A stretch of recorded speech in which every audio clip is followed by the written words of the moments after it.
ఇదేం పాపం అంటారు దీన్ని? రహస్యమైన పాపం. ఏం పాపం? రహస్యమైన పాపం. హల్లెలూయా. ఈ రహస్యమైన పాపం ఎట్టుందంటే, ఒక వ్యక్తి ఏం చేశారంట, ఒక అంగడికి వెళ్ళాడు. అయ్యా, మంచి క్వాలిటీ కలిగిన బియ్యం కావాలి నాకు అన్నాడు. మంచి క్వాలిటీ. పోతాను ఏం చేయాలి? వండాలా అన్నము. కనుక ఎంత ఖరీదైన డబ్బు ఇస్తాను అన్నాడు. ఇది నువ్వు వెళతాను అట్నే నేను పోయి మనం పెట్టవచ్చు, దీంట్లో ఏమి రాయి ఏముండదు, ముందుగానే శుద్ధంగా చేసి పెట్టేసినాము, నీకు ఎలాంటి ప్రాబ్లం లేదన్నాడు. చూసేదానికి బియ్యం ఎట్టు ఉంది? మెరుస్తూ ఉంది. మంచి క్వాలిటీ అని తీసుకొని వచ్చినాడు. ఏం చేశాడయ్యా?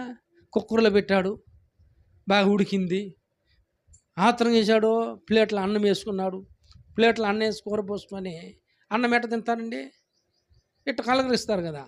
ఇట్ట కలగరిచ్చినప్పుడు ప్లేట్కి ఏం తగిలిందట? రాయి తగిలి కీకు కీసు కీసు అని శబ్దం వచ్చింది. ఏంట్రా ఇదే? మంచి క్వాలిటీ బియ్యం అన్నాడే, చూసేదానికి ఇంత బాగుంది, కానీ చిన్నది కూడా నల్లటి రాళ్ళు కూడా ఒకటి కనబడలేదు మనం చూస్తే. కానీ ఈ రాయి ఎట్టు వచ్చింది దీనిలోకి? ఇంత డబ్బు వచ్చి మనం కొన్నామే అని ఈయనకు డౌట్ వచ్చినది.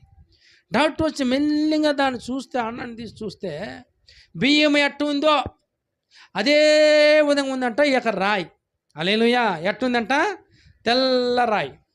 హల్లెలూయా. దీన్ని కనిపెట్టేదానికి అవుతుందా? ఇది కనిపెట్టేదానికి కాల. ఇది రహస్య పాపం. హల్లెలూయా.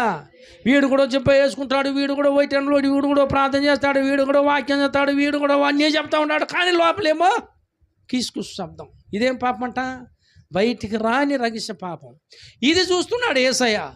ఇది యేసు ప్రభు చూసి, నువ్వు ఎంత ప్రార్థన చేసినా ప్రార్థన దేవుడు జవాబేయుడు. హల్లెలూయా. ఏమిడంట తన జవాబా? రహస్యమైన పాపం.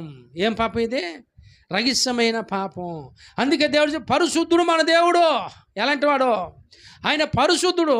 నువ్వు పరిశుద్ధంగా సమర్పించుకో. నీ కంటి చూపు ఎట్టు ఉండాలా? సూటిగా ఉండాలి. యేసుని చూసి కళ్ళగా మారాలి. న్యాయాధిపతులు 16:1 సంసోను ఎవరిని చూశాడంట? దలీలాను చూశాడు.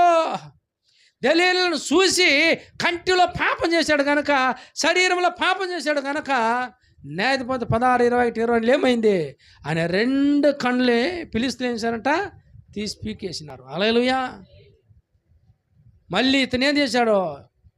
ఎత్తుకొని పోయి కట్టేసినారు. న్యాయాధిపతుల 16లో మనం చూస్తుంటే 28 మళ్ళీ దేవుని దగ్గర అడిగాడు, ప్రభా నా యొక్క అభిషేకం నాకు కావాలయ్యా అని. మళ్ళీ దేవుడు అతను కుమ్మరించాడు.